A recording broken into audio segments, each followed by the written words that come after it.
কথায় যেমন মনের ভাব ব্যক্ত হয়, আবার কখনো সেই ভাষা না জানার কারণে বেকারও হয়ে যেতে হয়। এমনই এক ঘটনার মুখোমুখি হতে হয়েছে যুক্তরাষ্ট্রে বসবাসরত হাজার হাজার অভিবাসীকে।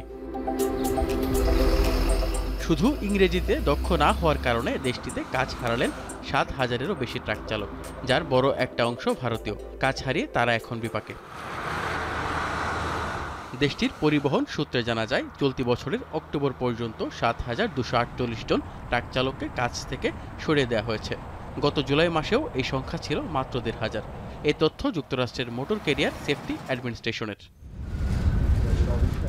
২০১৬ সালে যুক্তরাষ্ট্রের তৎকালীন প্রেসিডেন্ট বারাক ওবামা নতুন নির্দেশিকা জারি করেছিলেন, যাতে উল্লেখ ছিল কেবল ভাষাগত কারণে প্রশাসন কোনো ট্রাক চালককে কাজ থেকে অব্যাহতি দিতে পারবে না।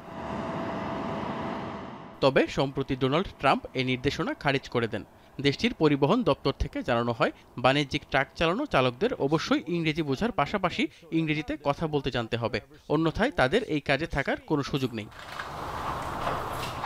ভারতের বিপুল সংখ্যক শিখ ধর্মাবলম্বী আমেরিকায় ট্রাক চালিয়ে তাদের জীবিকা নির্বাহ করছেন। দ্য নিউ ইন্ডিয়ান এক্সপ্রেসের তথ্য অনুসারে যুক্তরাষ্ট্রের প্রায় ১.৫ লাখ ট্রাক চালক পাঞ্জাব ও হরিয়ানা রাজ্য থেকে নিউ ইয়র্কে পাড়ি জমিয়েছে। তাই আমেরিকার পরিবহন দপ্তরের এই নতুন সিদ্ধান্তে তাদের অনেকেই বিপাকে পড়েছেন।